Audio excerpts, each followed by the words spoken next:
That breaking news this morning about that 12-year-old boy that has died. Police say it is the result of a fireworks accident. Metro Police responding to an emergency call regarding the accident on Lewis Street around 10:30 last night. They say a 12-year-old was playing with a powerful tube-type mortar-style fireworks when it apparently went off in his hands, holding it close to his chest. He was rushed to Vanderbilt Hospital in a private car, not an ambulance. If you're not familiar with this type of fireworks that we're talking about, here's some video from in-house here. Now, this is typical of the mortar-style explosive that police say killed this 12-year-old child. Obviously, if it blows up in your hand, it is going to do a lot of damage, and if you're holding it close to your body, it's going to have an effect there on whatever part it's close to. At this hour, Youth Services detectives are investigating how this all happened. They're interviewing witnesses. Of course, it is illegal to buy, sell, or use this kind of fireworks in Metro, even though it can be easily bought in neighboring counties. Police are looking into the whereabouts of the child's parents also, so the investigation continues. A new development this morning, nearly a month after a 2-year-old girl's body was found inside a Kentucky well. Her mom's boyfriend is facing murder charges. Cuthbert Langley has been working this story. He joins us now from the newsroom with the latest on this and some new information coming in about this little girl's death. Yeah, Steve, we know right now that 25-year-old Anthony Barbour has officially been charged with murder just about a month after 2-year-old Lainey Wallace was found dead in that well in Kentucky. This arrest and official charge has been a long time coming. You'll remember back on May 25th in Kentucky, Lainey's body was found in that well right there. Kentucky State Police immediately arrested Barbour in connection to Lainey's death, but he was not officially charged, that is, until late Friday. As you said, Steve, Barbour is the boyfriend of Lainey's mother. Police, though, are not releasing any new specific information surrounding the death of Lainey, and she was missing for about a week until her body was found. Barbour is also facing 2 additional charges, one tampering with evidence, the other abuse of a corpse. Again, the grand jury handing down these indictments over the weekend. Barbour was already in jail, actually, in the Barron County Jail on a completely different case. A couple of weeks ago, he was in court and pleaded not guilty to charges of kidnapping. Again, this is a case entirely different than the death of that 2-year-old.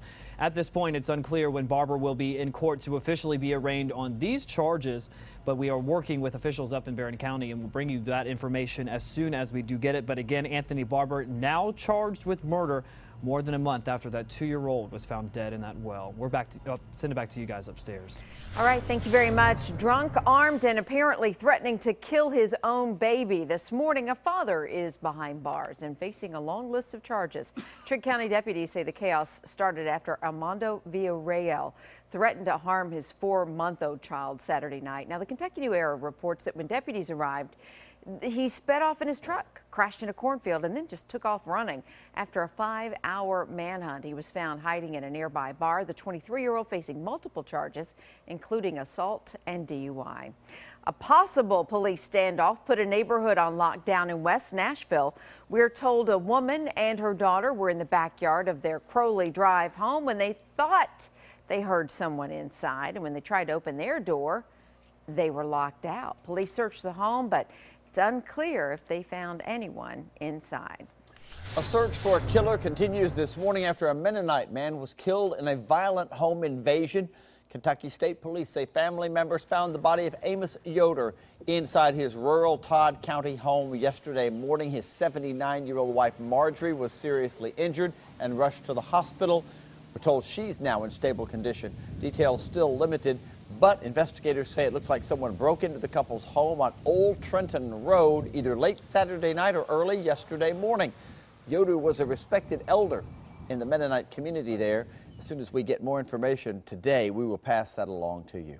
And a teenager is facing charges after a 5-year-old boy accidentally shot his younger sister. According to investigators, a 19-year-old man left the gun on the counter at a home in Trigg County yesterday afternoon. We're told the 5-year-old picked up the gun and shot his 4-year-old sister in the stomach. She was rushed to the hospital. Her condition, though, is unknown this morning. The 19-year-old man is charged with first-degree wanton endangerment. His name has not been released. The search continues this morning for a 14-year-old boy who fell into a Columbia swimming hole along the Duck River and never came back up. Martarius Clemens was in the river when he went under Saturday night. We're told the teenager did not know how to swim.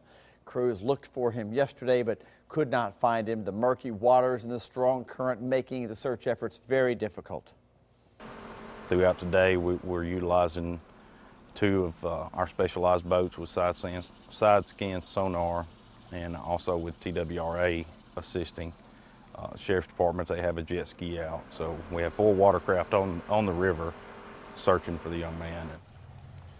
Crews will be back out on the water again this morning as they continue their search for that teenager. New details this morning about a deadly motorcycle crash in Whites Creek. Police say Coyote Wiley died after crashing into a pickup turning left from Clarksville Pike on Dry Fork Road. The driver of the truck was not hurt. We're told speed may have been a factor in that crash.